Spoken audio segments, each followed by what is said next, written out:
Okay, so we will start now our second session of this morning, which is the last session of the meeting. And so the first speaker is Professor Eva Nogales.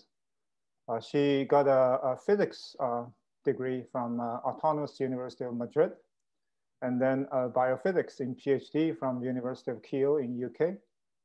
And she then traveled to US and did a postdoc training in Lawrence Berkeley National Lab with Ken Downing.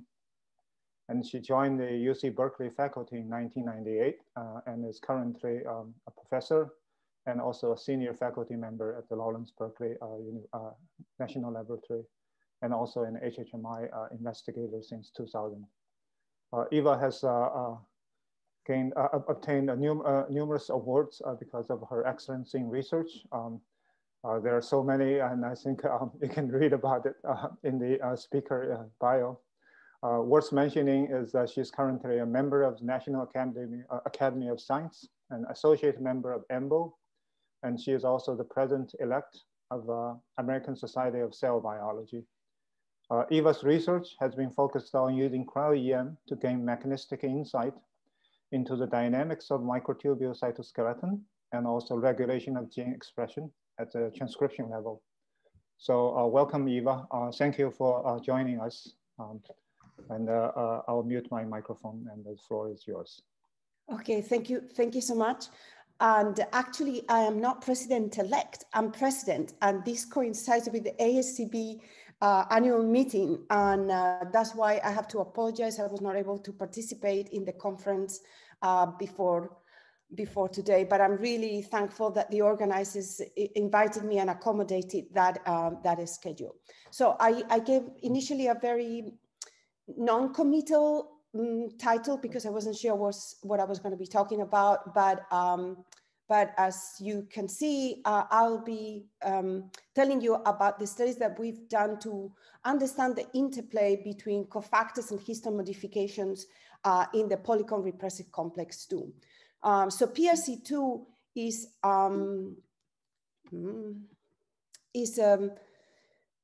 epigenetic gene silencer that is very important to define and maintain cell identity. Because of that is essential during embryogenesis, but also is misregulation or mutations in PRC2 give rise are very common in cancer. So PRC2 acts by trimethylating lysine 27 in histone H3. It's made up of a core of four subunits, in which ECH2 is the one with the methyltransferase activity, and where there's an allosteric subunit, EED, which is actually a reader of that modification, and upon binding and recognizing the modification, allosterically activates ECH2. And it's thought that this is important for the spreading of the modification in certain genomic regions. Now, PRC2 doesn't seem to exist as these core components. It's always in the presence of different co-activators in the cell, and two of them that come as a pair and that are very important during embryogenesis are ABP2 and JARET2. So these cofactors affect, generally activate PRC2. But other elements that are important for the activity of the complex are histone modifications. I just mentioned that EED reads the modification that PRC2 itself generates, but there are also other modifications that I will be telling you about today that can affect in a positive or negative manner the activity of the complex. So the integrated effect of cofactors and histone modifications can result in an activation of the methyltransferase activity, and that gives rise to ultimately to chromatin compaction and gene silencing, or it could be the inhibition of the enzymatic activity of PRC2, and that allows for an open chromatin state where transcription can occur. So we've studied this by cryo-EM. I don't need to introduce this technique anymore. The whole point is that we purified and have these complexes in solution under conditions where they're active, and then we very quickly froze them, and that population of structures will correspond to whatever is the equilibrium, if you reach an equilibrium in your structure in terms of both conformational states or biochemical states in terms of components. So when we started studying PRC2, we actually could not use cryo-EM. Believe it or not, there was a time when something of the size of PRC2, which is roughly 300 kilodalton, was just too small for cryo-EM characterization, because without the detectors, the direct detectors that we have right now, there wasn't enough signal per particle to do the alignment and the classification that we required to ultimately arrive at a homogeneous 3D structure. So when Claudio Ciferri started his studies on PRC2 in my lab, and now he's the head of the structural biology group at Genentech here in the San Francisco Bay, he started by co-expressing in cell the 4 core subunits, and he found by negative stain that the complex was conformationally extremely heterogeneous. So he decided to include one of these cofactors, ABP2, and that dramatically increased the stability to the point that he could get a 3-dimensional negative stain structure at 20 angstrom, and it looked like what you see right there. And the only thing that we could immediately say about the structure is that there were 2 donuts-like density regions that will correspond to the 2 WD40 domains in the EED itself and in the RBAP48, one of the other core subunits, but we couldn't tell which was what. So what he did, because he had this expression system, was systematically place either MVP at either N or C terminal of the subunit, or GFP between domains or between or in loop regions, and of those complexes that actually were intact and he could purify, he imaged them, and then he could see, comparing the wild type with the one that had, say in this case, a GFP, he could see either by comparison or by difference map whether that GFP went, and that marked the position of the subunits. And doing this, he came out, he could paint the structure, indicating where the domains roughly were positioned. And in this case, he just took homology models of some of these structures and placed them as a placeholder without attempting to actually do some real docking or anything like that. And we also had collaborated with Rudy Eversole, which we do to do mass spec cross-linking and mass spec as a way of validating the model. And I'm showing you this, although it's very old, because I'm very proud of that work. Was published in the first issue of eLife, and because it was actually correct, even though it was that low resolution, but all the work really paid off. So since then, what first happened is that the elements that are in that top lobe that is being marked by the oval were actually crystallized, and there were 2 beautiful crystal structures, both for a fungal and for the human, containing ECH2, EED, and the VEPS C-terminal domain of SUS12, which is what we had placed in here, which is the minimal functional unit that carries a methyltransferase activity in a way that is actually also regulated by the trimethylation of lysine 27. And these structures were very beautiful, and they had a lot of information. They contain an activating peptide, so a piece of the trimethylated H3 that was bound to EED. And what the authors saw was that there is an element that they call the stimulatory response motif, or SRM, that is disordered until they had this peptide, at which point the folding into that helix and in that place, then interacting with part of the set domain, stabilized the set domain in an active conformation where it could engage substrate peptide. So this is where we were by 2016. And then Vignesh Kasinath, who was a postdoc in my lab until last week, now is an assistant professor at University of Colorado Boulder, decided to study the 6 subunit PRC2, so including both ABP2 and JARET2. And, you know, he did a lot of work and eventually was able to generate a map of enough resolution, and that took several tricks. One is to cross-link the sample. This sample really kind of disintegrates at the air-water interface, a problem that is very common to many cryo-EM studies. Typically, we don't hear about them because those don't get published. Using BS3 cross-linking, just the same cross-linker that you use for the mass spec studies, he was able to stabilize the complex. And ultimately, the data that was used a K2 detector. Of course, it had to be a direct detector, but also faceplate was required to do some of the alignment of the lobes as they move with respect to each other. In that particular case, it did help, and is one of the few examples where the Volta faceplate has been used to determine a structure de novo rather than just studying test samples. One of the other few is actually a structure of human TF2H.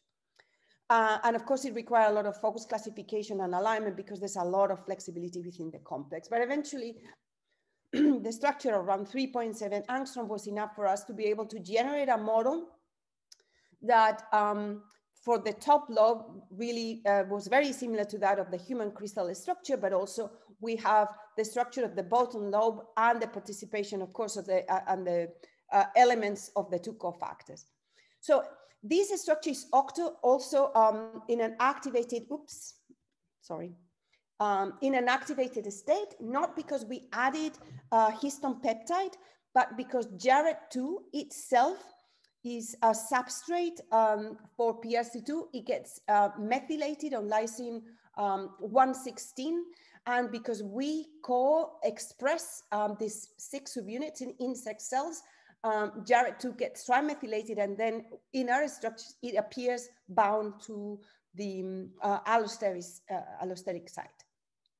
Now, something that was very interesting is that at equilibrium, our complex was in 2 different states. So, and in one state that we refer to as compact active, we see very clearly the stimulating peptide of JARET2 and the SRM stabilized, something that resembles very closely what I was telling you was in the crystal structure. But we also see another one in which we can see the stimulated peptide, but there's no SRM. So the SRM is in obviously in an equilibrium in the presence of peptide between being ordered and not. And these are just at the bottom, just some details on the binding pocket of this hydrophobic pocket that binds the trimethylated K116 in both cases. So the other difference is that in the compact state, this sand binding domain, this helix SBD is bent, and then this sand domain is stacked in, while in the second state, this helix is straight and this sand domain is kind of flopping in the wind. And they seem to be, for the analysis that we did in the presence of this stimulated JARET2 peptide, a correlation between the position of the sand domain and whether or not their SRM is stabilized. But you know, we also just as a control did the structure of where we express just a shorter construct that starts at residue 119, so it's missing that lysine that gets trimethylated. And in that case, the structure shows an empty pocket in the ED subunit and also an empty pocket at the inhibited set domain. So one of the things that we could see, of course, was now significant segment, not the full length, because part of it is actually unstructured of ABP2, and which is marked here in red. And it sits right at the neck between the top and bottom lobe, explaining why it has this stabilizing effect in the structure.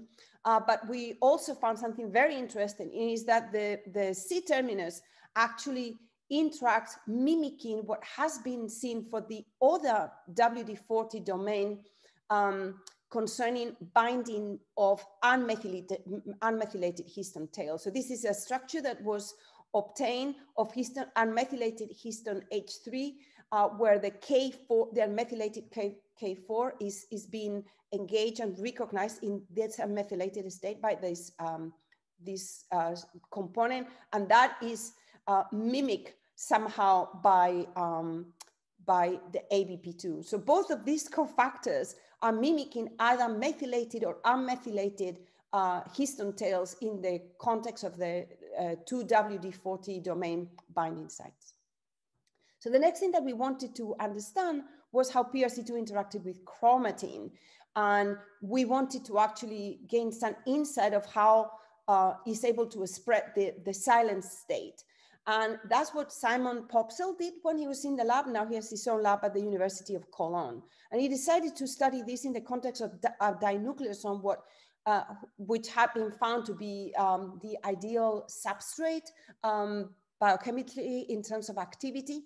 By the way, PRC2 is completely ineffective on peptide. It requires the context of the nucleosome to trimethylate, and the dinucleosome is even a better substrate. But furthermore, what Simon wanted to do was to study that particular boundary condition in which one nucleosome has already been trimethylated and the other one has not. And the idea was, can PRC2 engage with both and in a way that will contribute beyond just the activation of the ED to the engagement and the methylation of the second nucleosome. So he generated these two nucleosomes, the unmodified and the modified one, then ligated them and tested first the binding through negative stain. So this is PRC2 by itself, and this is PRC2 when it binds to, when it's bound to dinucleosome. It was very nice to see that one PRC2 engages indeed both of the nucleosomes. The problem was moving into cryo-EM. As I told you, we needed to cross-link the complex to stabilize it enough against the deleterious effect of the very hydrophobic air-water interface. And it was that the formation of this, this interaction was incompatible with our cross-linker.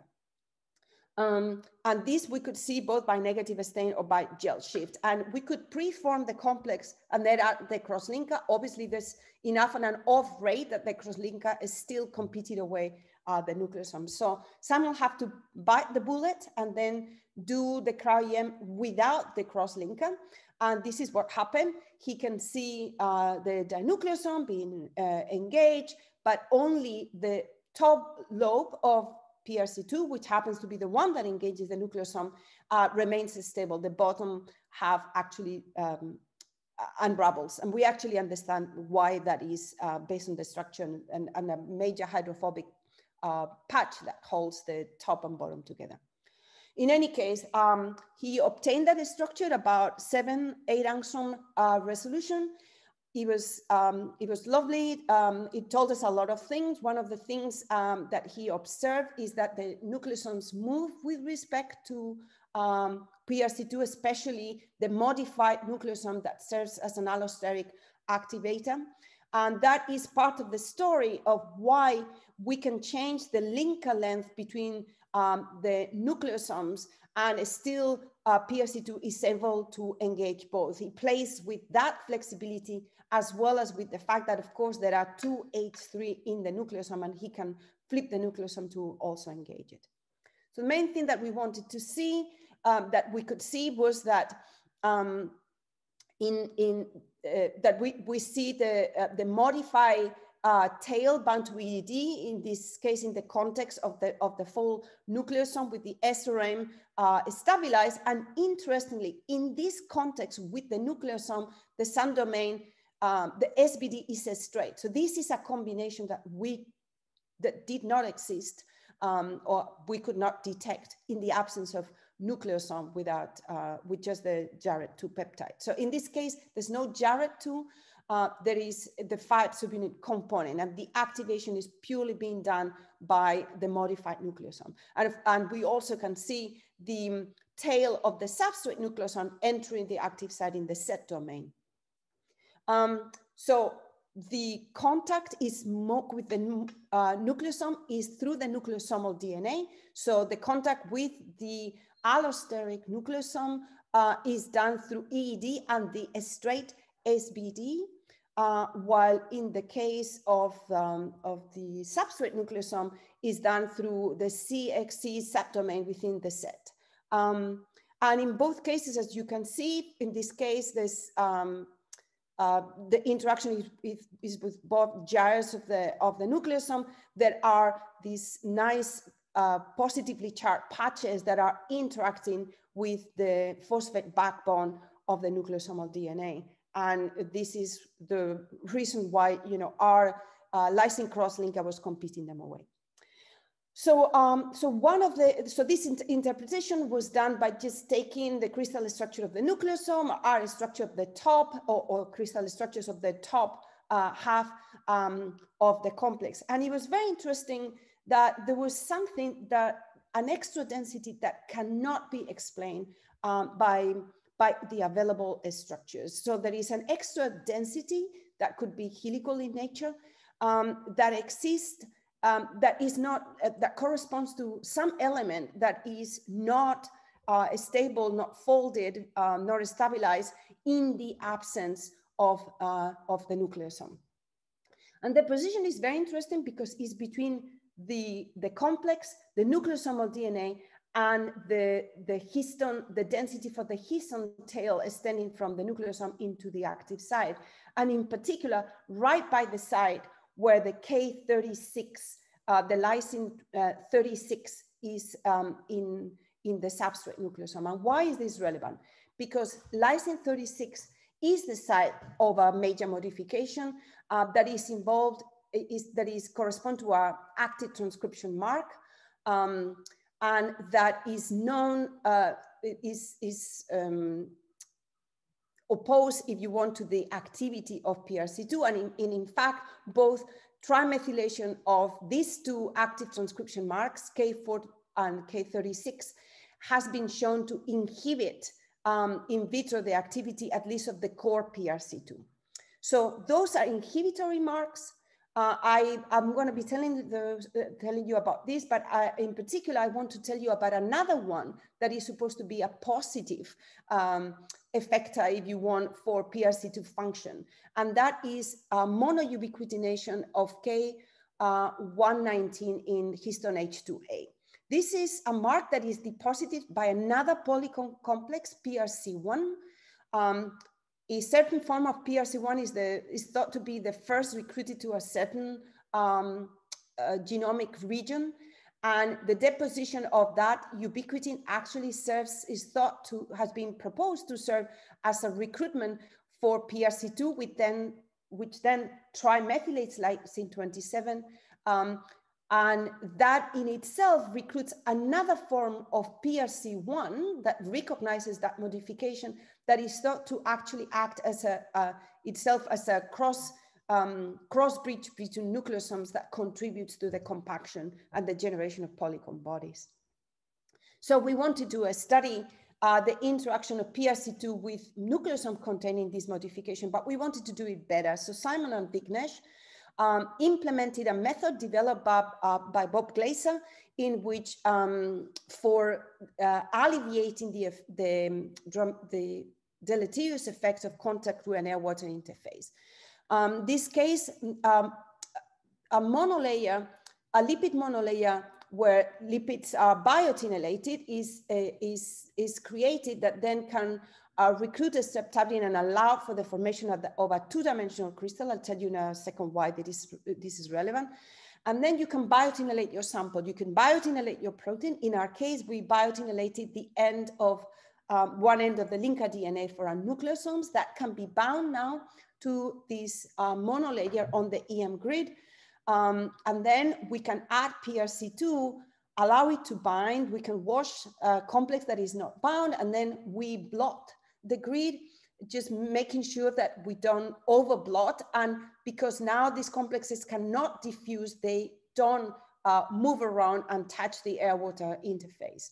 And the idea of generating, so this is an example of PRC2 on this lattice. I don't know if the resolution in your screen is good enough to see it, but the whole point is that you can then Fourier transform the image, and in addition to the typical thorn rings of the CDF, you can see the Bragg spots of the crystals, and you can just filter them and remove all the noise that comes from the streptavidin, and that's the reason for having the 2D crystal. So this worked, and Vignesh was able to get that structure.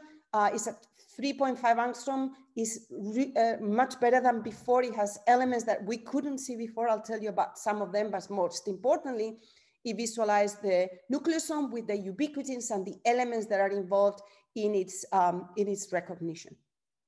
So among the new elements that we could see is we can extend a number of regions that before were not well defined enough to be able to trace them. For example, we see a region, an extension of ABP2 that is highly positively charged, this KRRR motif that was discovered by Danny Reinberg and to be involved in DNA binding, and this is being stabilized by interaction with the linker DNA. But most importantly, I want to concentrate on this element. That is the extra density that we saw in the medium resolution structure bound to a dinucleosome that had not previously been seen either by cryo or in the crystal structures. We named this the bridge helix because it sits interacting with the rest of the complex, with the rest of the set domain, but also with the nucleosomal DNA and with the histone tail. Interestingly, one end of the helix contains these two lysines in ECH2, 509 and 510 that are known to be automethylated and to positively regulate the complex. This was work of Danny Reinberg and Tom Check. And these elements are obviously relatively close to the active site, but just think that it seems that this helix unravels, is not folded or is moving around in the absence of the nucleosome, and we can see how that modification will be able to reach the active site, and it is known that the modification indeed happens in cis, although the activation happens in trans, the activity as a positive regulator. Okay, so the other thing that we see now very nicely is the full path of the histone tail as it goes into the active site. So the tail is being bound by many residues that really trace the path into the active side of the set domain. And it can be seen, you know, the whole tail can be seen very, very clearly. Interestingly, if you map the position of cancer mutations, they are in many of these residues that are directly or closely, very closely related to the positioning of that tail and guiding the tail to the active site. But what we really wanted to define was the recognition of the ubiquitins. We see the two ubiquitins in the two H2A histones, and the recognition of what we call the proximal one, this one here, is done by Jarrett2, a segment of Jarrett2 at the end terminus. And in fact, the first part of that motif had been identified as a ubiquitin interaction motif by biochemical studies previous to our structural work. Interestingly, in addition to that segment, we see a second that interacts and is with ubiquitin and the nucleosomal DNA. We see a second region, C-terminal, immediately C-terminal to that, that forms into a second helical element on top of the classical acidic patch on the histone core. For the binding of the distal ubiquitin, that is done by ABP2, and in particular by 2 of the 3 zinc fingers that are present in the protein. And again, we see one binding to the ubiquitin and the other one binding to a mixed charge patch within the 2A to B surface. But something I want to mention is some control structures that we did. One is that if we don't have ubiquitin, we no longer see this cofactor bound to the nucleosome. I mean, this was the case before for the 5 subunit component in the context of the dinucleosome, and it is the case now in the context of the 6 subunit and the mononucleosome. If there's no ubiquitin, all the contacts are being done really through the nucleosomal DNA, meaning that that additional contact with the histone core occurs as requires the presence of ubiquitin to really be stable. The other thing that we could do is to check that we really have the elements that are, that we are writing the elements that we have assigned to that recognition. So this is a particular structure in which we have a truncation and terminal truncation of Jarrett2 that does not include the ubiquitin binding region. And in that case, even if the ubiquitin is there, is too floppy and we don't see it, but we see the one that is engaged with the ABP2. Okay, so this the ubiquitin, the binding of the cofactor, and the binding to the histone tails have to all occur. Is a tripartite, if you want, effect. So we decided to look at the effect of these cofactors for different nucleosomes. Oh, I'm running out of time. So just some activity assays that showed us that the cofactors were very important for the recognition and the activity of the complex, both for ubiquitin, but also for the 2 modifications that had been shown to be repressive for the core complex, which has very little activity in itself, but that although they're repressive in the context of the cofactors, they still have significant activity. We don't have a structure for the trimethylated K36, but I just want you to see that residue is interacting, is kind of bridging between the protein and the nucleosomal DNA. So we could see how the trimethylation would interfere with that. We are trying to now look at that structure. But we have looked at the trimethylated K4 nucleosomes. Okay, so this is supposed to be an inhibitor of the complex, but as I show you, it still gives us activity in the context, like half activity. Interestingly, we see 2 states, one in which the H3 is engaged and one in which is disengaged. So there's an equilibrium. The tail is finding it harder to engage with the active site. And there are other conformational chains. So again, this SUN1 domain is in different position, in different conformations. And we think that somehow the trimethylated K4 may be interacting with another element in the complex and competing away the tail from being in the active site. But we really have to push the resolution.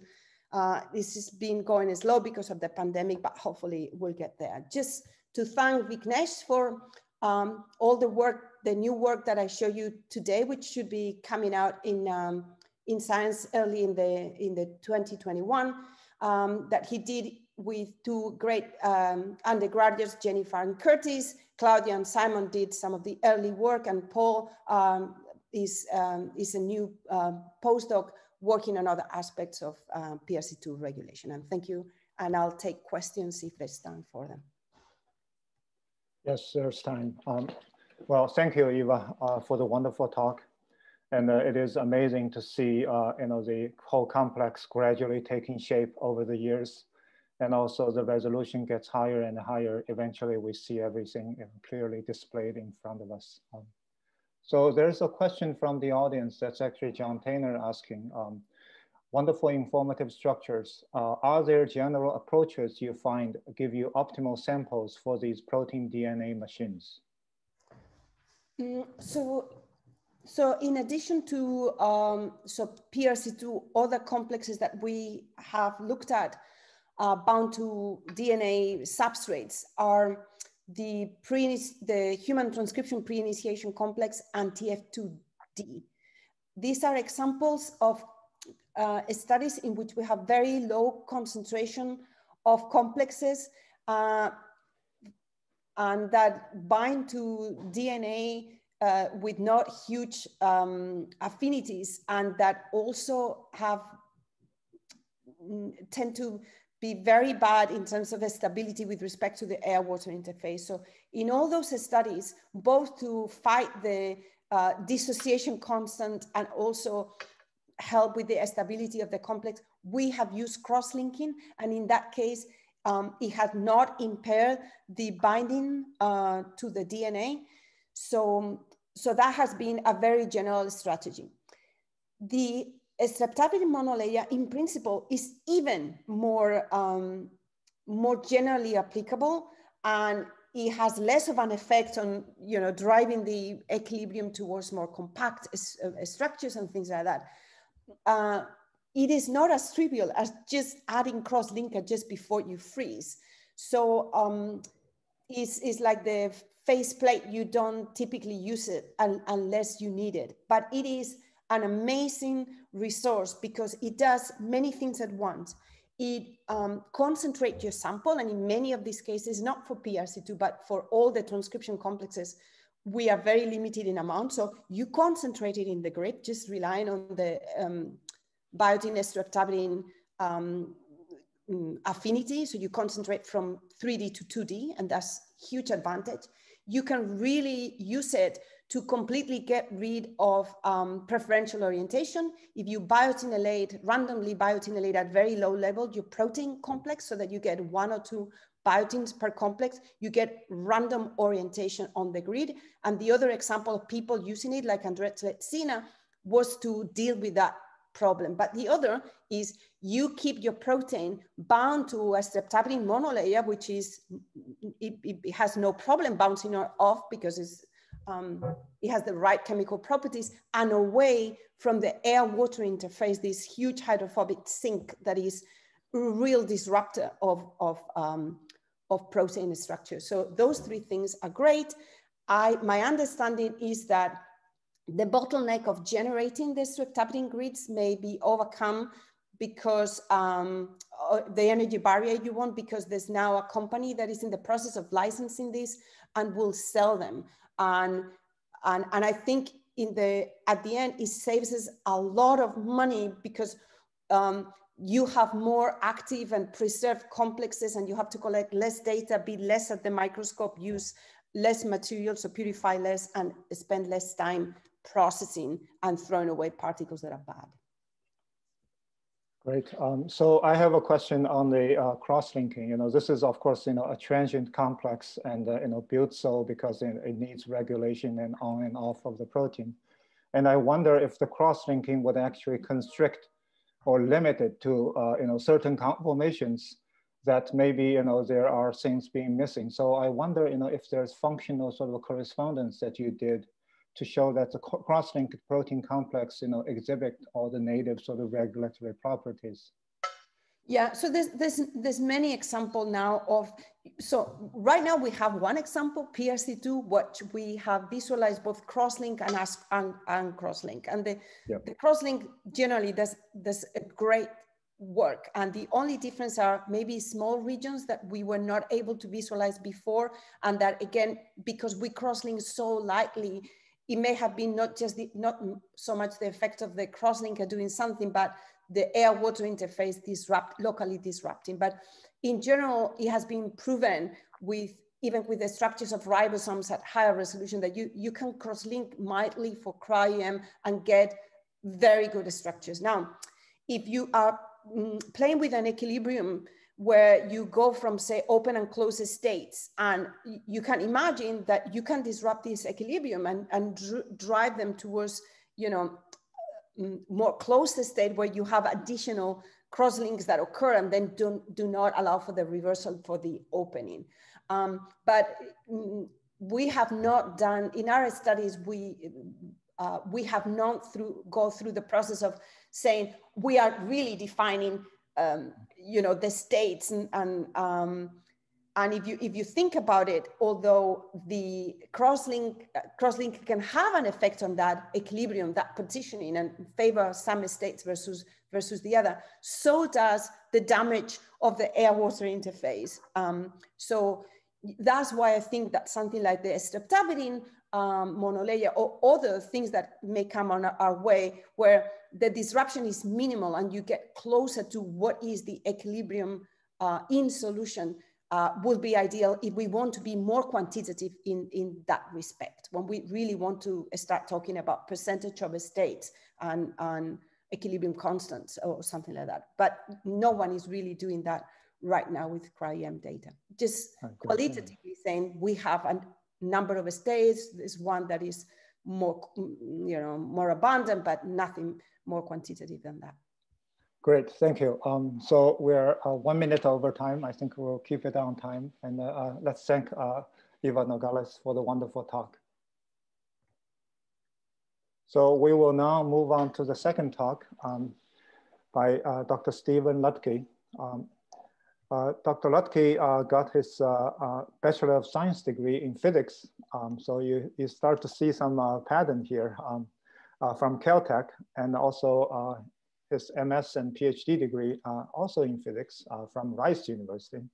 And I should mention that from 92 to 96, he was actually supported by Houston area molecular biology program, which is currently still running and supporting students from my lab and many trainees from around the Houston area. So Steve joined BCM, Baylor College of Medicine in 1996.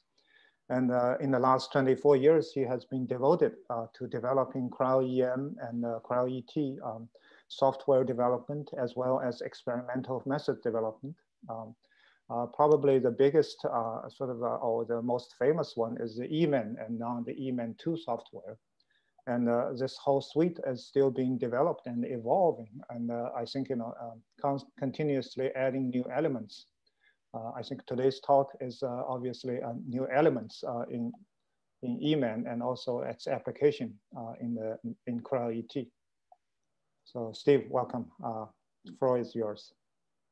Thanks, Ming. And thanks to the organizers for inviting me to come and give this talk. So I'm wearing a couple of different hats today. I'll talk a little bit about some of the developments that my group has made in EMAN and EMAN2, but I also direct the cryo-EM core at Baylor College of Medicine now, and we've been pushing forward with a lot of cryo-ET capabilities recently in the core and in my own group recently. So I wanted to introduce some of that today. So this would be a fairly method-centric talk. I'll throw a little biology in here and there, but primarily kind of focusing around the method. So let me just start by sort of posing a philosophical question. So here we have an optical phase contrast microscopy image, you know, light microscope image of an epithelial cell. Obviously, with optical microscopy, the resolution, it's basically going to be wavelength limited to around 100 nanometers resolution, say it's sort of the very best case. Now you could use super resolution methods and localize things better than that, but we're talking about the ballpark of 100 nanometer resolution. Now, if you consider atomic resolution structure, that's 0.1 nanometer resolution, so about 1,000 times higher resolution. Of course, we're talking volumetric here, so you know, 1 billion times more information, right? So if we consider what it would take to store the information for a single cell like this at near atomic resolution, so say 2 angstrom resolution, that's really atomic resolution. So we'd have to sample at about 1 nanometer per pixel. We'd have about a 400 nanometer field of view because our images are typically 4K by 4K. And the size of the image of one tilt series, one region that we imaged would be the size of this little blue square here, scaled to this image over here. So you can see it would take tiling quite a lot of those squares across the cell to achieve a structure. Indeed, it would take about 1 million tomograms to represent all of the volume in the cell, and it would require 30 petabytes of data to store. So even if we could, technologically speaking, achieve sort of near atomic resolution structures within a whole cell, it's not really clear that that's the best way of spending our time and our information. I mean, we could have a big sort of like an equivalent of the Genome Project 20 years ago to try and come up with the structure of a single cell, but I'm not sure that that would really be the best way of spending our efforts. If we back off a little bit and we target a lower resolution, say 20 angstrom resolution, this was the sort of resolution that single particle analysis was achieving 20 years ago in the field, and still doing very good science, very good biology. You can get a lot of information out. You can see quaternary structure. You can see how complexes form. You know, a typical protein is 1 to 2 nanometers in size. So 20, you know, so at 2 nanometer resolution, I think I said that right. Sorry, 10 to 20 nanometers in size. So at 2 nanometer resolution, you're seeing a substantial amount of detail about the shape of the molecule and that sort of thing. And that's a little bit more plausible if we wanted to do it for an entire cell, right? You know, again, technologically, if it were possible, you know, we'd be talking about 1 nanometer per pixel, and then we'd only be talking about 30 terabytes of data instead of 30 petabytes of data, and only 10,000 tomograms, which is at least in the realm of possibility. Now, again, it's probably not the case that doing an entire large eukaryotic cell is really something that's a terrific idea at this point in time. It may not be the best use of resources, but I just wanted to sort of give you a feel for the level that we're talking about. So if we were imaging at this resolution, a field of view would correspond to this blue square, which is obviously covering a lot larger region of the cell. So you can at least cover sort of whole organelles. All right, so now what do I mean by, so you know, the method I'm talking about now is electron tomography. So what does that really mean? This is a typical raw data set collected for cell using cryo-electron tomography. I'm going to show you real data here instead of showing you sort of a schematic picture. So what we're looking at here is a tilt series. The cell was put on a grid, put into the microscope, and then it's rocked back and forth, well, just basically back and forth in the microscope. And then we order the tilt series, and you can see this direction. You can see it's kind of bouncing around. That's just because the stage moves a little bit as it's rotating in the column. You can see the edges of the cell here. This is a halobacteria. This was collected in Grant Jensen's lab. This data set was collected because if you applied the canonical image processing methods to it, it failed. It couldn't produce a good reconstruction, and the methods I'm going to talk about today produced a good reconstruction, so I'm just using it as an example. So you can see the outer membrane pretty clearly in the raw tilt series. You can see the glycoprotein layer, which is outside that. The black spots you see floating around are fiducial markers, which have historically been required in tomography to get good alignments between the frames, although the new methods that we're using now don't require those anymore. Anyway, so this is the raw data. So we take that raw data, we align it, and we process it, and then we can produce a reconstruction. And the reconstruction, when it works, looks like this. Now what we're doing is we're moving up and down through layers of the protein. So we're going to go down, and we're going to go back up, and we're going to go back down, that sort of thing, bouncing back and forth. You can see that we go through these sort of fiducial markers as we pass through the tilt series, and we can see the body of the cell there. Now it's easy to see at certain layers. For example, here, now you can see that inner membrane, sorry, that membrane, and then the glycoprotein layer outside it. Now, the next step in this process would be then to go inside this reconstructed tomogram and identify individual proteins, complexes of interest, that sort of thing. And we'll be going back through that process. So my group has been doing tomography work, at least partially, for well over a decade now. If we take a step back and just go back about 3 years, this was sort of the typical pathway that we would follow in doing that work. We'd acquire the tilt series, like I just showed you.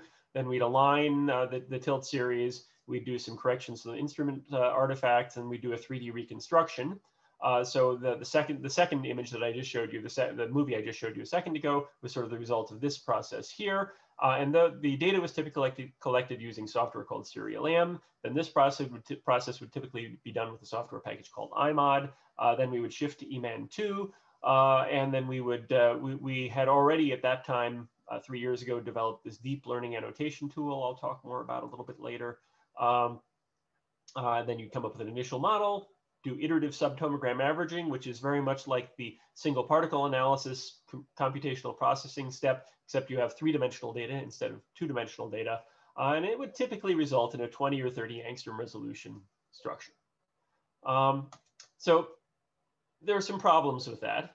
To get the best alignments in that process where we started with the raw images, it really required human interaction. Humans would have to get involved in identifying fiducial markers and really getting the best ones if you really wanted to get an optimal refinement. So that process where you went from the tilt series to the reconstruction could easily take a human being 2 or 3 hours to finish optimally for 1 tomogram. The reconstruction of the tomogram, once you determined all the optimal parameters, was also kind of a slow process and storage intensive. Then you'd have to identify specific molecules and complexes in the cell. Again, this was typically a very human process originally. Either that or you use template matching, which would require you to know exactly what the complex looked like in the cell in advance and do a reasonable job. The resolution was limited, so you get these 20 or 30 angstrom resolution structures, and that's great for some purposes, but really you'd like to get to sort of sub-nanometer resolutions at least if you want to do really, at least get to the point where you can do docking of structures. So you can begin to see secondary structure, and you can really dock things in properly. You can really identify molecules based on their detailed shape. Ideally, you'd like to get down to near atomic resolution, and that's actually been demonstrated as at least possible in this situation. But then again, your field of view gets extremely restricted. So it's sort of a trade-off between resolution and field of view. So we wanted to look and see if there were better ways of doing some of these corrections. And there's also the fact that having a good global alignment. So if you have that tilt series and you align it so overall it's well aligned, as I'll show you again in a second here, that doesn't mean that, if it's well aligned in the middle, it may not be perfectly aligned at the edge due to various geometric distortions that go on. And that was, in fact, that wasn't really being corrected for a few years ago. So this is the overall process we have now. We've developed a new single-step process for doing all of the alignment and 3D reconstruction of the tomograms. It automatically goes through this iterative process. There's really no human involvement at all, and it basically works on every good tomogram. Literally, we ask people for examples of tomograms that they have that fail, and then almost every case it works. And then the few cases where it doesn't, well, then we make little improvements to the software. It's really very successful. Then we have this deep learning annotation. We have the initial model determination, which we've now revised. We're using some techniques drawn from deep learning to achieve this, and it's now very robust. And now we have this new strategy for per particle per tilt refinement, which can achieve up to 3 angstrom resolution. Ex vivo, so in vitro experiments, you can get maybe up to 3 angstrom resolution. In situ, the best we've gotten so far is about 5 or 6 angstrom resolution, but still a lot better than 20 or 30 angstroms. Now, the work I'm going to be showing you briefly here is a collaborative project between Zhao Wang's, who co-directs the Crayon Core at Baylor, Ben Louisi in the UK, and my group. Zhao has really been pushing this forward as one of his major projects. There were some earlier papers doing single particle analysis in this system. Now we've moved on to looking at the system in situ. So the reason it's important to look in situ at this particular complex is this is a drug efflux pump. The bacteria, we're looking at gram-negative bacteria here. So there's an outer membrane, an inner membrane, and then a periplasmic space. The system consists of 3 different molecular components in a 3:6:3 ratio. So one of the components is in the inner membrane, one's in the outer membrane, and there's a component sitting in the periplasm in between. In the early days, there was a lot of questions about the overall structure of this, and that the ratio of the various components was incorrect. That was sort of resolved with the single particle analysis. The issue is to do single particle analysis on this structure, you had to use cross-linking to hold things together, and there were a lot of valid questions about whether what we were seeing was really what it would look like in the cell, since it didn't have the 2 membranes properly spaced from each other to sort of anchor these 2 proteins, and the environment that you're looking at in an in vitro experiment is very different than this environment where you've got this periplasmic space surrounding the protein in the middle here. So we collected the data, and then we use this automated reconstruction scheme. So here's again the raw tilt series. You'll notice there's a black blotch appearing periodically down here. I actually left that in here intentionally when I was making these slides for a demonstration that the black blotch that was appearing there didn't actually influence the alignment process, because using the older methods it did. The black blotch was just due to a poorly aligned energy filter on that particular day. Normally those wouldn't be present.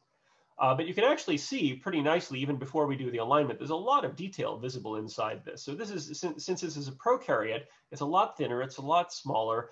So we don't have any of these problems of, oh, we have to do thousands of tomograms to see the cell. We can get most of the cell in a single tomogram. After we do the alignment, so the alignment strategy basically identifies landmarks in the image. Now, I don't use the term fiducial because it basically can use any contrasty feature in the data as a landmark feature. It doesn't even necessarily, it doesn't have to be well localized like this. It can be pretty much anything in the image that has decent contrast. Basically what it does is it starts a very low resolution and it does rough alignments, and then it gradually improves the resolution, gradually refines where the landmarks are, and this process works very robustly even when there are no fiducials present in the image. If there are fiducials present, it will tend to use the fiducials. Here are the results of that process. Now you can see, now it looks like sort of a nice smooth tilt series, and you can sort of follow the features a lot better. The inner and outer membranes here are very obvious. And if we zoom in on a part of this reconstruction, so now we're just looking at a thin section through the middle of the cell, and you can see here these lines spanning from the inner to the outer membrane here across the periplasm. Those are the drug efflux pumps. And you'd say, oh, they're overexpressed. Are they really acting the same way when they're overexpressed? Well, when the cell is exposed to drugs that it needs to pump out of the cell to survive antibiotics, being in the presence of antibiotics, it naturally overexpresses these efflux pumps. So this really isn't an artificial state for the cell at all. It really is overexpressing these pumps very densely when it's exposed. So you can see here, these are the side views of the channels. And then you can see here, we'll zoom in, this is a patch of the membrane which is more parallel to the surface. And you can see that's what these things look like from sort of near the top view. So you can very clearly see these. They're fairly straightforward to box out from the tomograms and then use for 3D reconstruction. So we can identify them and localize them. We can use deep learning techniques then to sort of annotate the cell and identify various features of interest. This is using a convolutional neural network. I don't quite call it deep learning because it's really kind of shallow learning. What we're doing is we're building a bunch of relatively simple neural networks. Each of the neural networks is trained to recognize one particular feature. So for example, you might train one neural network to recognize, in this case, microtubules. Then you might train another network to identify ribosomes, these little black blobs there are the ribosomes.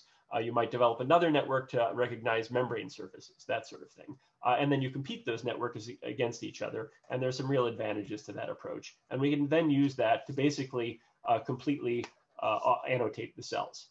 Now, I'll note here that this feature that you see around the outside, that's not the edge of the cell, that's actually the edge of the carbon hole. And it's annotating that feature as being the same as this membrane, double membrane here.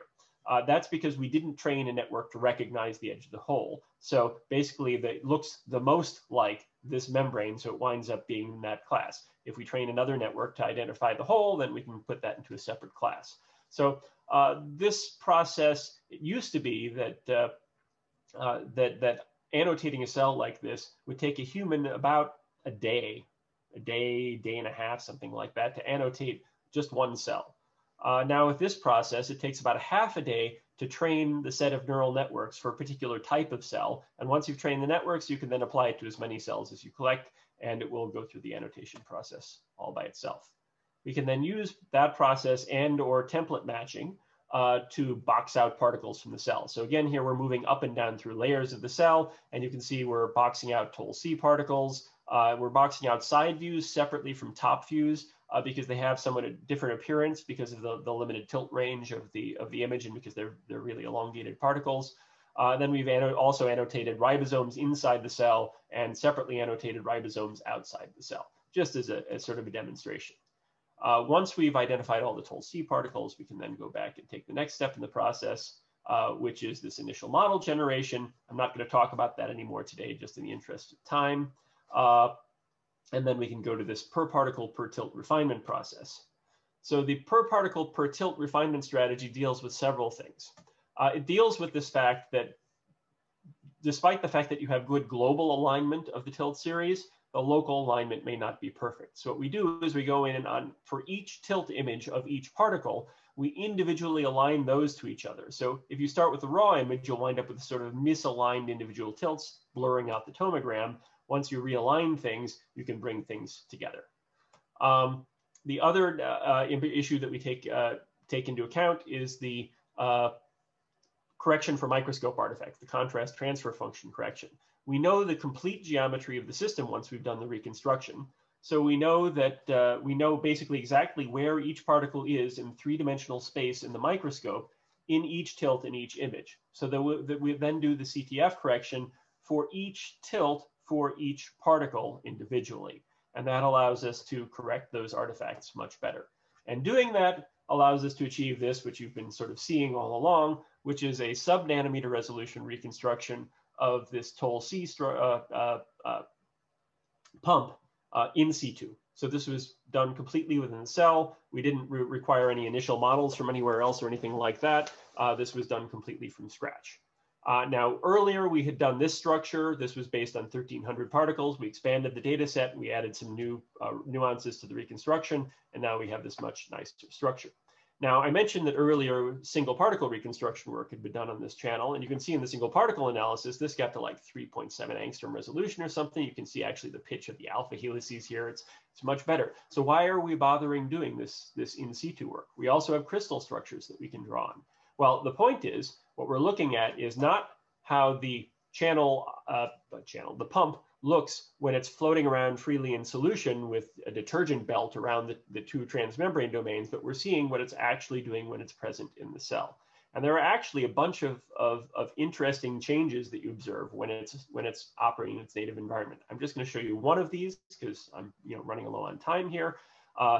If we zoom in here to this domain, you'll see that there is a difference between the two different protomers in the channel. So basically there's a threefold symmetry around here, but there's two, within each of the three subunits, there are two semi-equivalent points. And in this structure, they basically were the same.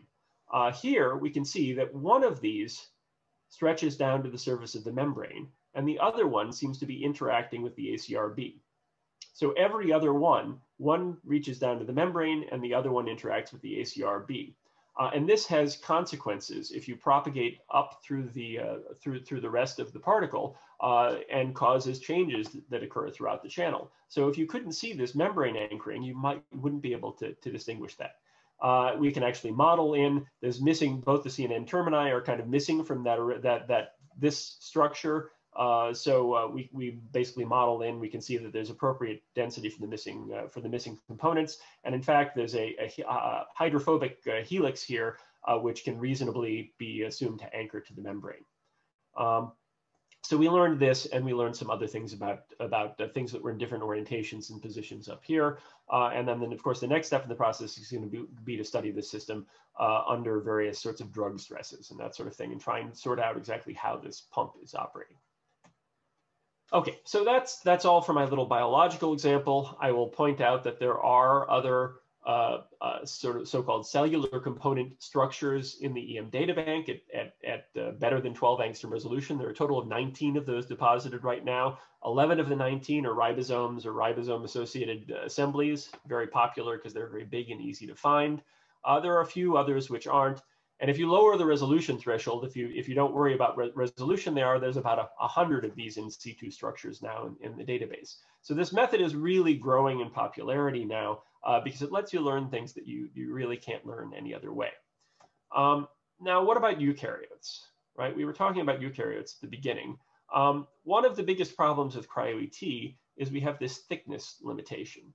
The beam penetration, the cryo-EM, the electron beam can only penetrate through about 300 or 400 nanometers of thickness and still retain decent contrast in the image.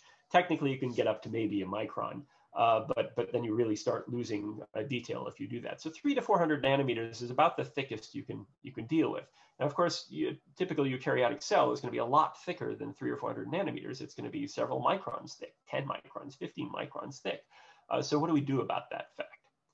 Now, let's assume that we've solved that problem just briefly.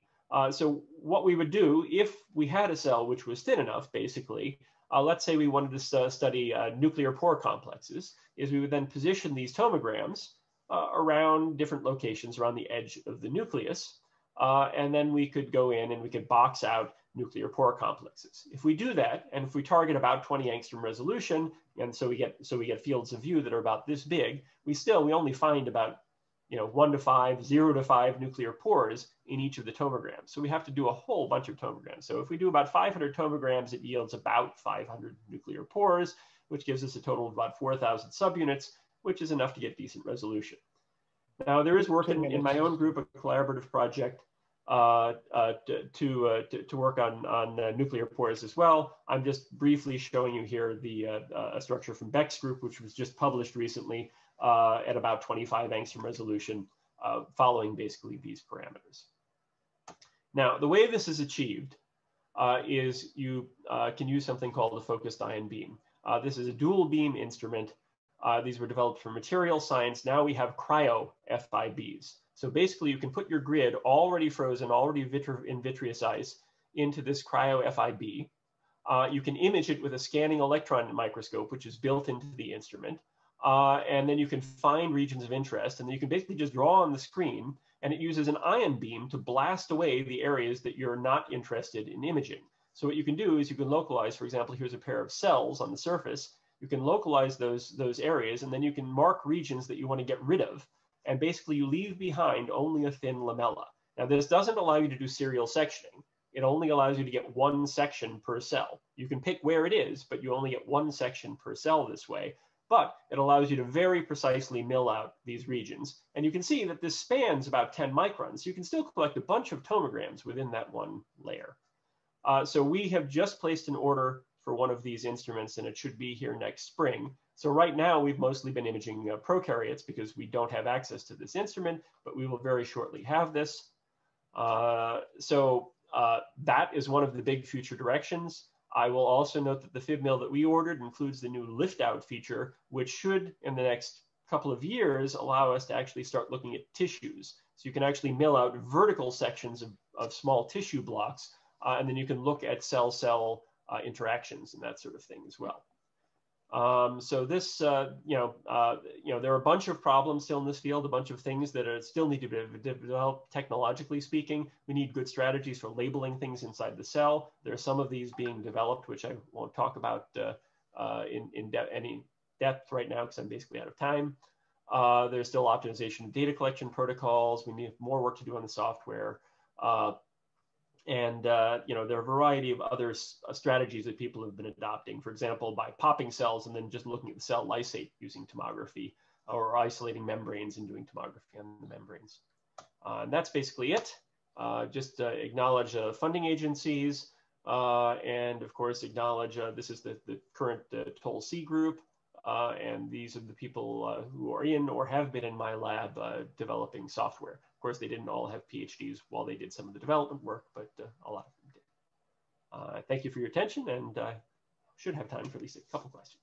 Yes, we have time for a few quick questions. So I have a question for first. I got to ask.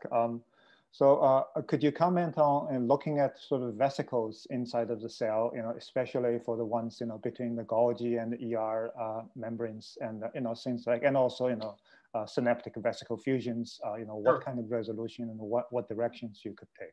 Well, so I mean, vesicles are excellent targets. Basically, the easiest sorts of things to target inside the cell are cytoskeletal objects and things that are membrane associated.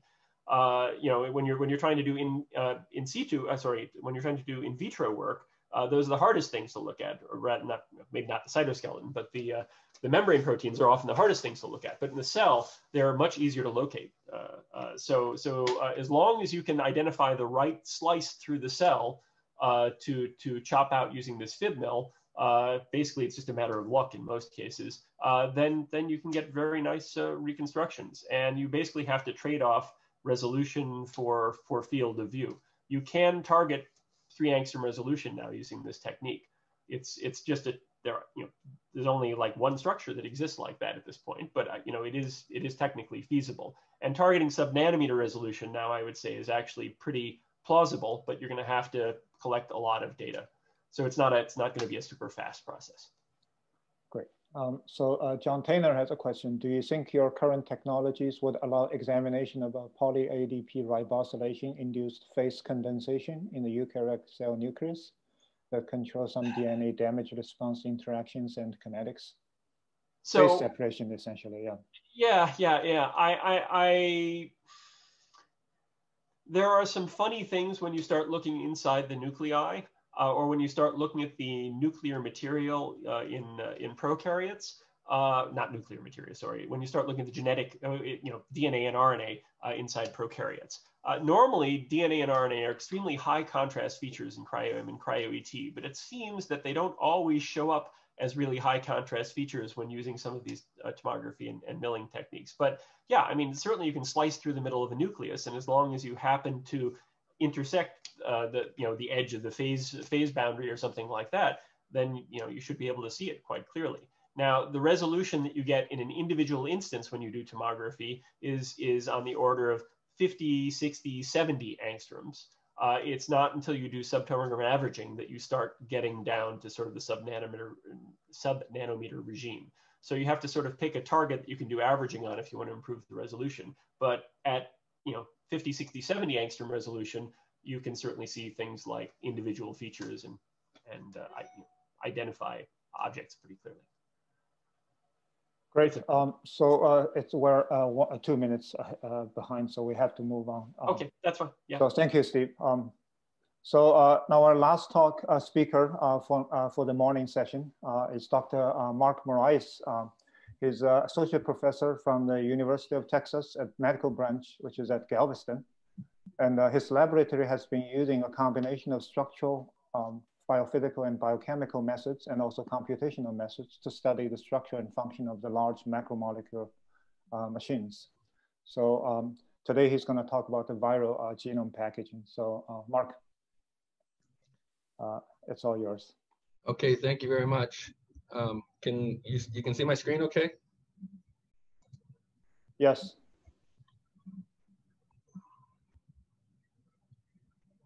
Okay. Okay. So my lab is interested in understanding how viruses package their genomes, and I'm going to talk to you about that today. And pretty much, if you take one thing home from my talk today, is that we think that these motors that viruses use to package their genomes basically cycle between helical and planar symmetry to translocate DNA. So let's get started with a little bit of background. Basically, there are 2 strategies that viruses use to package the genomes. In one, what happens is the genome first condenses, usually by interaction with some positively charged virally encoded proteins. And then the virus shell assembles around that condensed genome. And this is a strategy used by a lot of enveloped RNA viruses like flavivirus and alphavirus that a lot of people in this area are quite familiar with. And this is really a remarkable biophysical process, but I'm not going to talk about it today. Instead, I'm going to talk about this second strategy, where what happens instead is the virus first builds an empty protein capsid shell, and then it actively packages the genome through a special vertex in this shell. And this is a strategy used by most double-stranded DNA viruses like herpes, pox, adeno, and all the tailed bacteriophages. Now, if you think about it for a minute, this kind of build and fill strategy is also really remarkable. These viruses have to overcome this, all these enthalpic, entropic, and DNA bending energy barriers that are going to resist compaction of the genome in this confined space of the shell. So viruses have evolved some very specialized machinery to accomplish this task. And it turns out that the virally encoded molecular motors that encapsulate the genome are some of the most powerful molecular motors in nature. And they can produce forces in excess of piconewtons, about 50 piconewtons. For a frame of reference, it takes about maybe 5-ish piconewtons to break a hydrogen bond. And for comparison, myosin and kinesin, they each operate about 5 or 10 piconewtons. So these motors are very, very powerful, and indeed they have to be. But because it's been estimated at the end of packaging, when the shell is almost full, the pressure inside that shell is comparable to the pressure in a corked champagne bottle. So they have to generate a lot of force. And this force comes from these virus-encoded ATPases that convert the chemical energy of ATP hydrolysis into the translocation of double-stranded DNA. And typically about 2 base pairs of DNA are translocated for each ATP hydrolyzed. Now, these ATPases belong to this very large, ancient, ubiquitous family of ATPases, and it's called the additional strand conserved glutamate family. They often function as homomeric rings, and they're typically involved in biopolymer manipulation tasks. So you'll see them in the proteasome, and they're important in cell division, where they participate in chromosome segregation, recombination, strand separation, et cetera, et cetera. So hopefully what we understand about these motors will provide kind of a window into this broader class of really these basic biological partitioning machines. And then because these motors are capable of generating such high forces, it's kind of a unique window into how force generation happens in biology. So we use bacteriophage 529 as a model system, mostly because it's easy to manipulate. It's one of the smallest and simplest phages.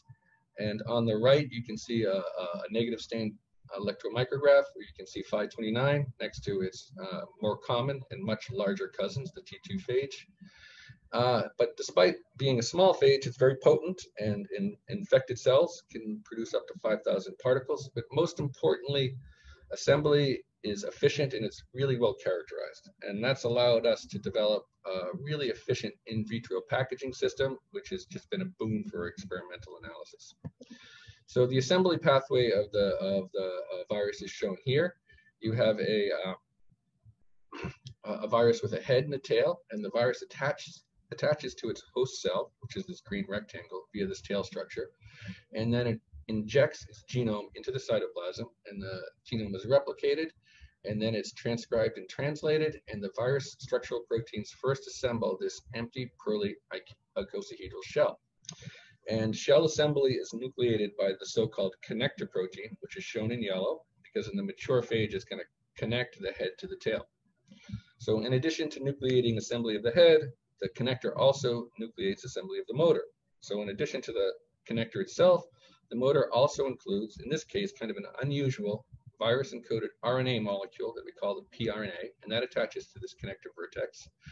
And then the virally encoded ATPase attaches to this RNA scaffold to form the functional form of the ATPase spring.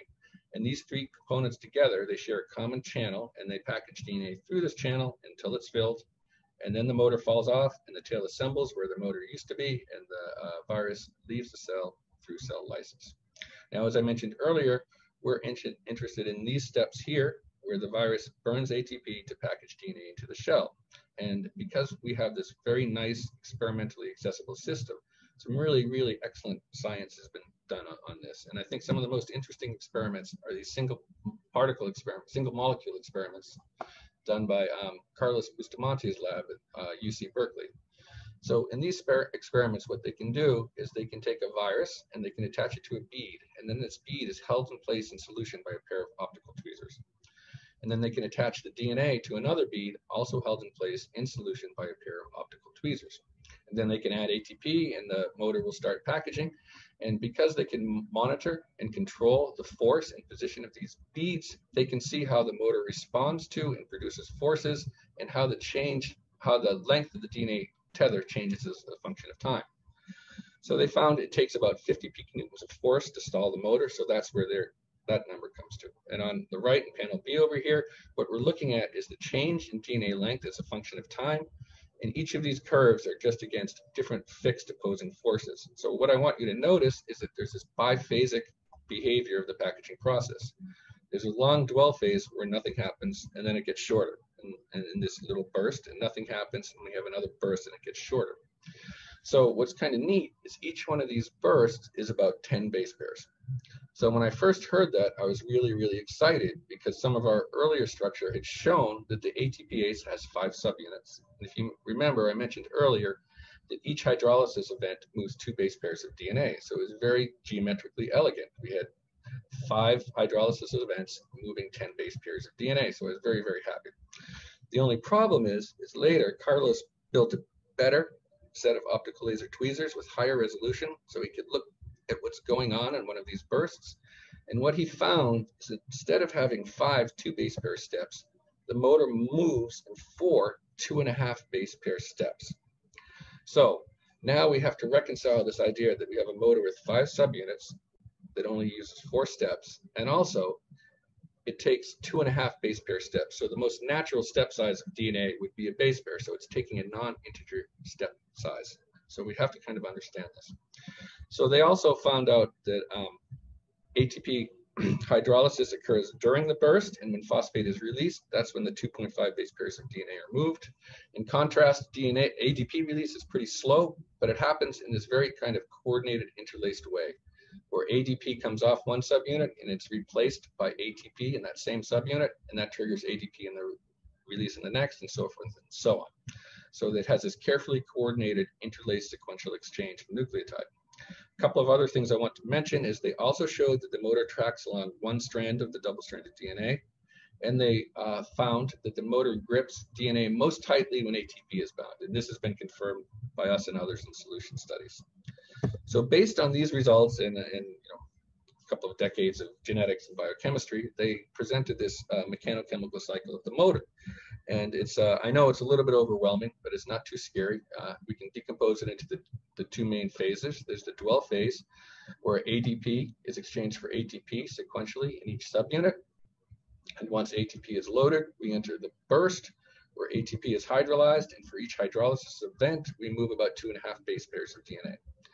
So to rationalize this kind of odd fact where we have a 5 subunit motor only taking 4 steps, they propose that one of the 5 subunits is a special subunit, and that it hydrolyzes ATP at the beginning of the burst or the end of the dwell, depending on how we want to think about it, basically to realign or reset the motor. But basically nobody really knows what this special subunit is doing or how to rationalize this 4-step 5 subunit behavior. But nonetheless, this is really tour de force of single molecule data, and you can probably kind of sense from the complexity of the image that a lot of information has come from this work. But despite that, if you think about it, we really have no idea how the motor actually moves DNA. So what happens at the molecular level to couple ATP hydrolysis to force generation and to DNA movement? So my lab is very much interested in that process, and we're pursuing it structurally. And we've used pretty much every structural technique. We use cryo-EM, we use X-ray, we use SACS, we use NMR, and we use MD to try and understand how these motors work. And I'm going to tell you a little about some new results in our lab in the next part of the talk. So just to remind you, the motor assembles at this unique vertex of the phage, and it consists of this connector protein, which is shown in cyan, this RNA scaffold, which is shown in magenta, and this ATPase that assembles on the RNA as a ring to package the DNA. So I'm going to focus mostly on the ATPase, number one, because it's kind of the most important part, and number two, until now, it's the least well-characterized structurally. And that's a little bit surprising because it's kind of a simple protein. It's about 36 kD, and it only has 2 domains. The N-terminal domain is this canonical ASCE ATPase domain, and the C-terminal domain is about 100 amino acids, and we now know that it's actually related to an RNase H nuclease fold. But despite being kind of this simple protein, it's been an absolute nightmare to work with. It has a really high PI, it tends to aggregate, it sticks to everything. So we ended up breaking it up into parts and solving the different domains separately, but I'm not going to talk about that.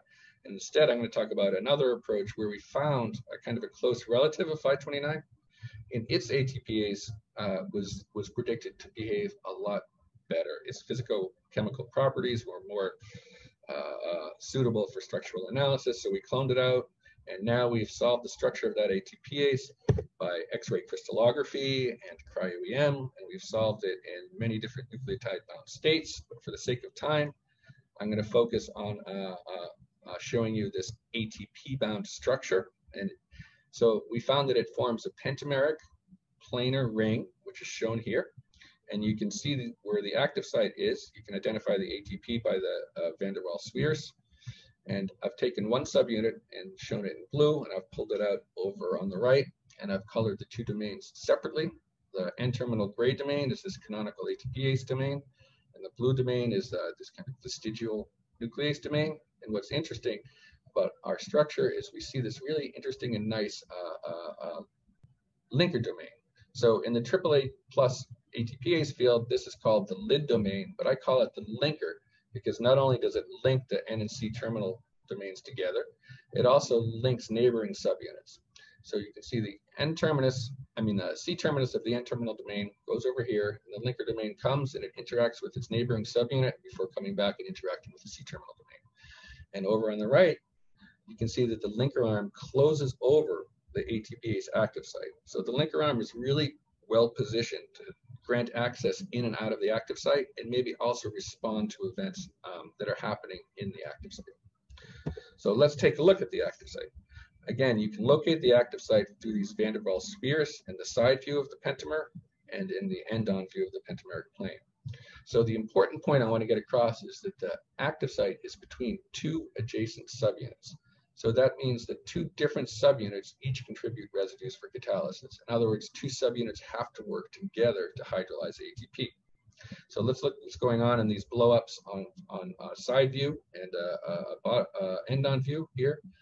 And I've just highlighted a couple of residues on the cis side of this trans-functioning active site. And we have a couple of acidic residues that bind to magnesium, and that magnesium binds to water that then is perfectly positioned to be the nucleophile for nucleophilic attack of the gamma phosphate. And on the trans side, there's a couple of positively charged residues that are contributing. One of the interesting ones is this lysine, K133, that's right next to the gamma phosphate, and we think that this is positioned to act as a trigger to stabilize the transition state during hydrolysis.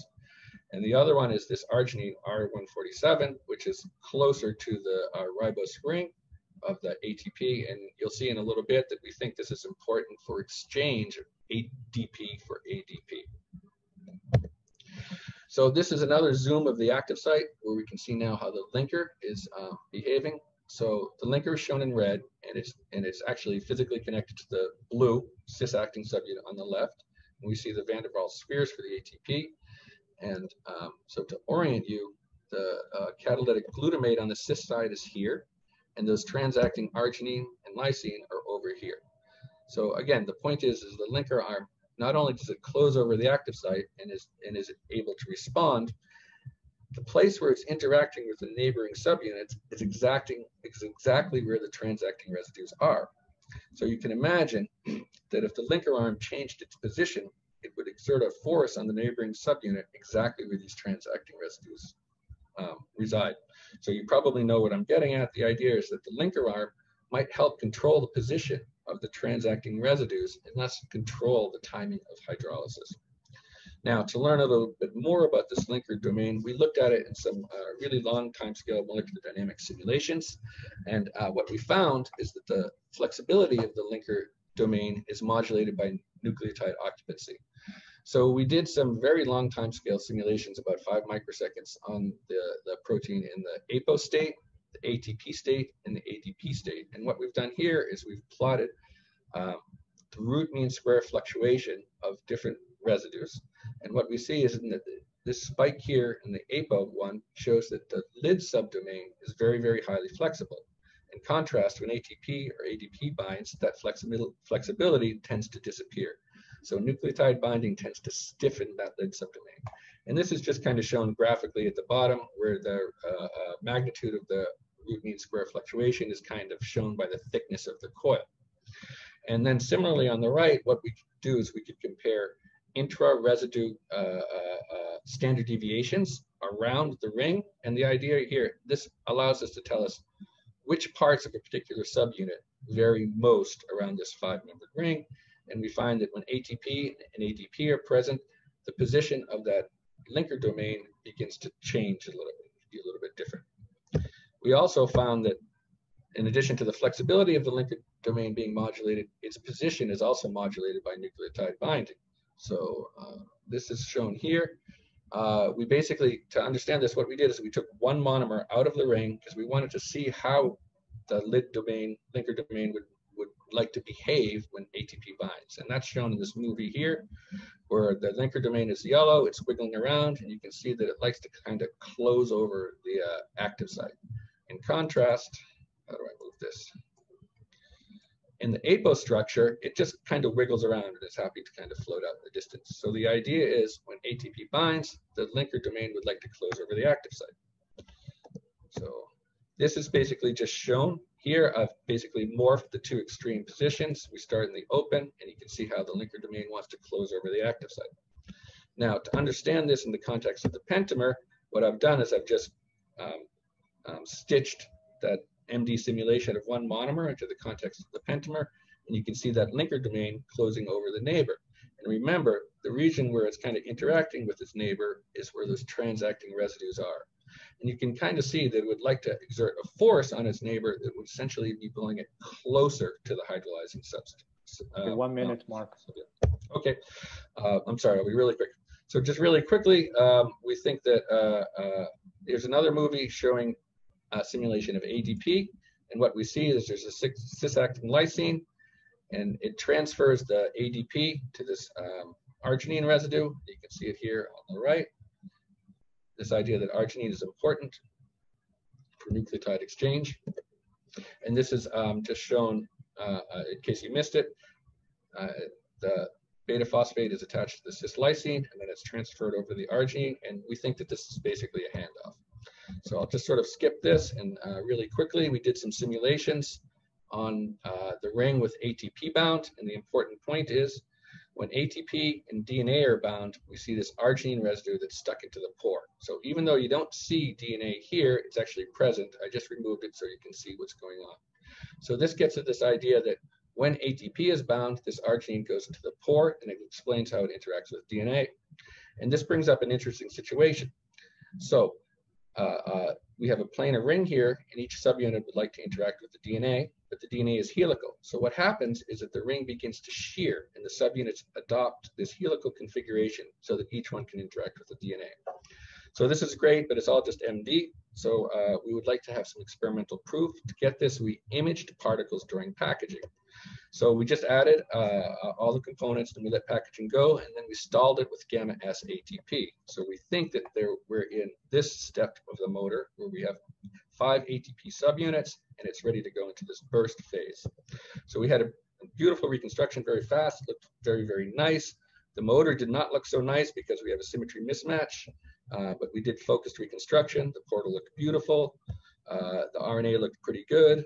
The ATPase still looked poor because we have yet another mismatch with the ATPase, and we did an additional focused reconstruction, and we didn't get atomic resolution, but it was good enough that we could unambiguously fit our structures into their corresponding density. And we've made a model of it. I just want to point out a few things. Here's the connector, the RNA and the ATPase, the N-terminal domain, the C-terminal domain. Some important findings is that the DNA is very kinked, and the most important finding is that rather being a planar structure, the N-terminal domain of the ATPase forms kind of a spiral structure. And you can see that here in this movie where the individual subunits of the N-terminal domain follow the helicity of the DNA.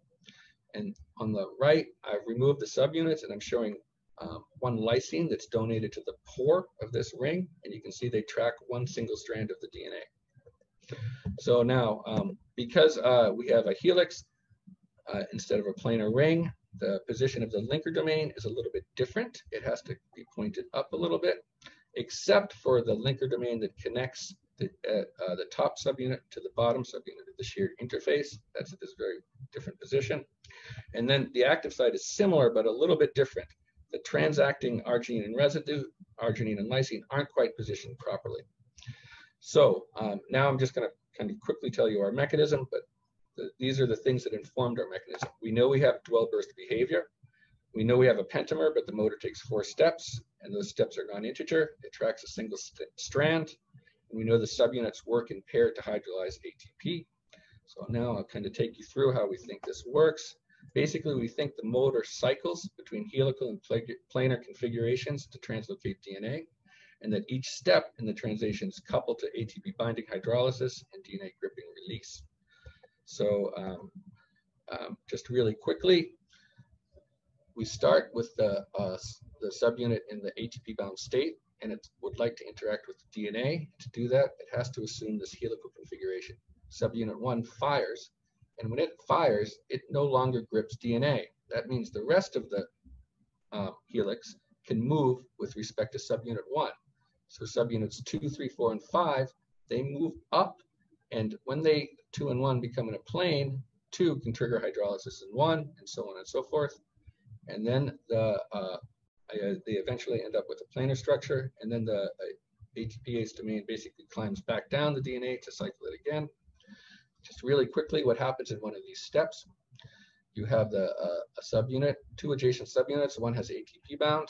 It hydrolyzes ATP, and when it hydrolyzes ATP, it releases DNA.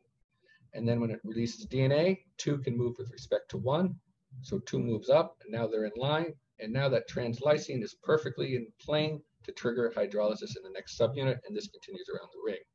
And then similarly, in the dwell phase, when they come into plane at the end of the dwell, that arginine finger is positioned to trigger release in its neighbor. And when it does, in the apo state, the neighbor, its linker domain becomes flexible, and it can drop down and find DNA and bind ATP. So I'm very sorry I went over time, and I won't go through all the acknowledgements because you guys can all read, and I'd be happy to take any questions. Thank you.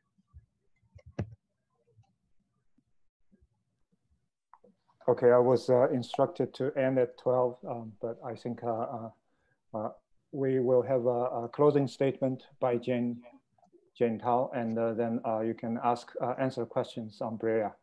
And I also posted the question, and I think there are a couple of other questions in there as well. So Jane.